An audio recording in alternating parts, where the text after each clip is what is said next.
नमस्कार आप सभी को। आज सेशन 1 का लास्ट टॉपिक है इनपुट एंड आउटपुट स्टेटमेंट्स क्या होते हैं, उस पर डिस्कशन कर लेते हैं। प्रोग्रामिंग में इनपुट स्टेटमेंट का मतलब होता है प्रोग्राम में एक हिस्से में इनपुट लेने के लिए कोड को लिखना। तो इसके लिए हमारे पास एक फंक्शन है इनपुट और साथ में 2 ब्रैकेट। उदाहरण से समझ लीजिए, किसी वेरिएबल का हमने नाम दिया, किसी को हमने नाम दिया, उसके आगे हमने लिखा इनपुट, फिर ब्रैकेट स्टार्ट किया, एंटर योर नेम। तो ये ऐसे प्रिंट होगा और आप इसके बाद कोई भी वैल्यू जो लिखोगे वो उसका आंसर हो जाएगा। ऐसे ही मैंने एज ली, इनपुट वेरिएबल लिया, एंटर योर एज में एज डाल दी। पाइथन सभी इनपुट को डिफॉल्ट रूप से एक स्ट्रिंग इनपुट के रूप में लेता है। मतलब अगर मैं सिर्फ इनपुट लिखूंगी और 2 ब्रैकेट लगा दूंगी तो जो पाइथन है वो स्ट्रिंग ऑपरेशन को लेगा एज अ डिफॉल्ट ऑपरेशन। अगर इंट या फ्लोट या कोई और लेनी है तो हमें उसके लिए उसको मेंशन करना पड़ेगा।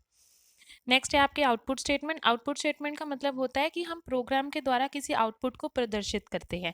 इसके लिए पाइथन में प्रिंट फंक्शन हमें दिया गया है। उदाहरण के लिए जैसे मैंने प्रिंट लिया, प्रिंट के ब्रैकेट में हेलो डाला डबल कोट्स के साथ, तो हेलो प्रिंट होगा। ऐसे ही मैंने प्रिंट में 10 इंटू 2.5 डाला तो उत्तर ये हो जाएगा। आगे मैंने I plus love plus my country डाला तो सब इकट्ठा आया, इसमें कोई सेपरेटर मतलब कोई स्पेस नहीं दी गई, इसलिए ये ऐसे का ऐसे प्रिंट हुआ। आगे वाले प्रिंट में मैंने हर एक शब्द के बाद कॉमा लगा दिया तो इससे क्या होगा, स्पेस क्रिएट हो जाएगी। ये कुछ उदाहरण थे प्रिंट के।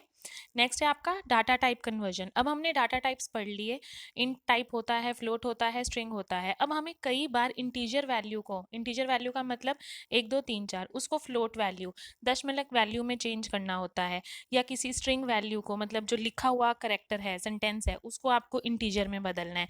तो ऐसे में हमारे पास डाटा कन्वर्जन होते हैं। डाटा कन्वर्जन में एक डाटा प्रकार से दूसरे डाटा प्रकार में हम बदलते हैं। जैसे हमें इंट वैल्यू को फ्लोट वैल्यू में कन्वर्ट करना है तो हम डाटा टाइप का इस्तेमाल करते हैं।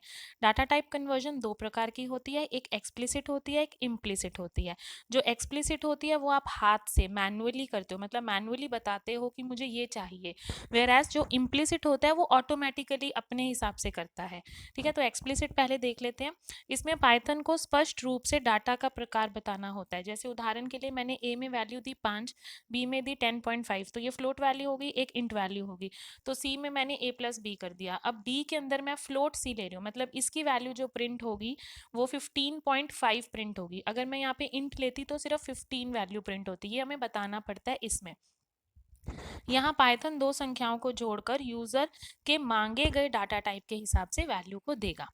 ठीक है, अब यही इम्प्लिसिट देख लीजिए। इसमें पाइथन स्वयं ही डाटा प्रक्रिया को मैनेज करता है और इसे अलग से बताने की जरूरत नहीं होती।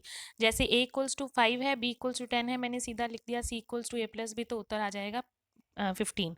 तो यहाँ पाइथन अपने आप 2 संख्याओं को जोड़कर एक नई वैल्यू बनाता है। तो ये आपका था डाटा कन्वर्जन्स। ये टॉपिक यहाँ पे फिनिश होता है। नेक्स्ट वीडियो में सेकेंड सेशन को डिस्कस करेंगे। उम्मीद है आपको सब समझ आया होगा। धन्यवाद।